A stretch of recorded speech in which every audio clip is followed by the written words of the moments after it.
সোয়া ইলেকট্রনিক্সের পক্ষ থেকে সবাইকে জানাই আন্তরিক শুভেচ্ছা ও অভিনন্দন। আপনাদের সামনে আজকে আরেকটি নতুন ভিডিও নিয়ে হাজির হলাম। আজকের ভিডিওটি হলো একটি DSP pure sine up transformer কীভাবে তৈরি করবেন A to Z আজকের ভিডিওর মাধ্যমে আপনাদের সামনে তুলে ধরব। তো প্রথমত একটি ববিন নির্বাচন করতে হবে।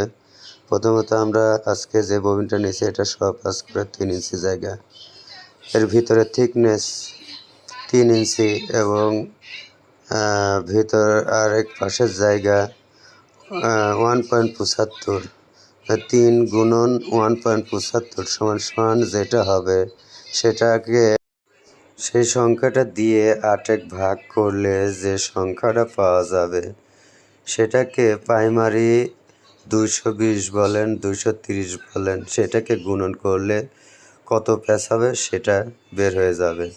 এবং সেকেন্ডারিতে এই একই হিসাবে যে সংখ্যাটা হবে সেই সংখ্যা দিয়ে 7.5 অথবা 6.5 যেটাই করেন না কেন তার সাথে গুণন করলে কত প্যাচ সেটা বের হয়ে যাবে। তো আমরা প্রথমত 20 নম্বর তার নিয়ে একটি ববিনে পেঁচানো হচ্ছে। সাধারণত আমরা এর যে প্যাচ সংখ্যা আসে এর থেকে অনেকটাই বেশি করা হয়েছে। বেশি করার উদ্দেশ্য হলো আমাদের দেশে যে কোরের কোয়ালিটি এবং তারের যে কোয়ালিটি অ্যাকুরেট হিসাবে যে প্যাচ সংখ্যা আসে, এই অ্যাকুরেট হিসাবে যদি আমরা প্যাচ দেই সেক্ষেত্রে ট্রান্সফরমার হিট হবে এবং ট্রান্সফরমার লংজিভিটি কমে যাবে।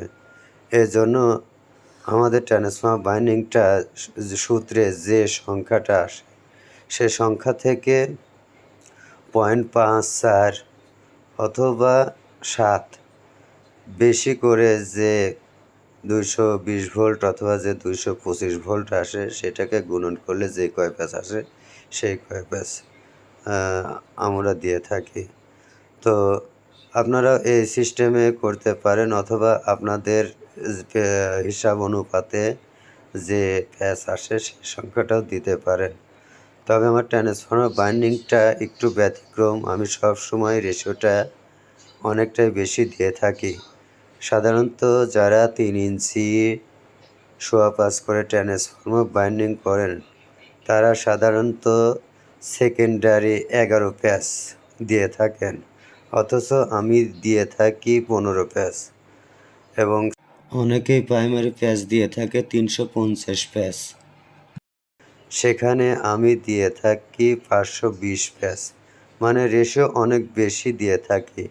এর একটি সুবিধা হলো ট্রান্সফরমার ঠান্ডা থাকবে, বিদ্যুৎ বিল খরচ কম হবে, মসফেট ঠান্ডা থাকবে, মেশিন ঠান্ডা থাকবে এবং একটি গ্রাহকের যে বিদ্যুৎ বিল আপনাদের হিসাব অনুপাতে যে বিদ্যুৎ বিল আসবে আমাদের ট্রান্সফরমার বাইন্ডিংয়ে তার চেয়ে অনেক গুণ কম আসবে। একটি ট্রান্সফরমার বাইন্ডিংয়ের ক্ষেত্রে অনেক ভূমিকা পালন করে। তো আজকের যে বাইন্ডিংটা আপনাদেরকে দেখালাম, আপনারা যেই হিসাবে কেউ করে থাকেন না কেন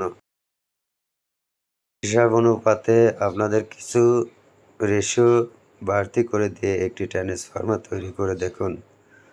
ট্রান্সফরমারটি ঠান্ডা থাকবে, মেশিন ঠান্ডা থাকবে, মসফেট ঠান্ডা থাকবে, সার্ভিস ভালো পাবেন।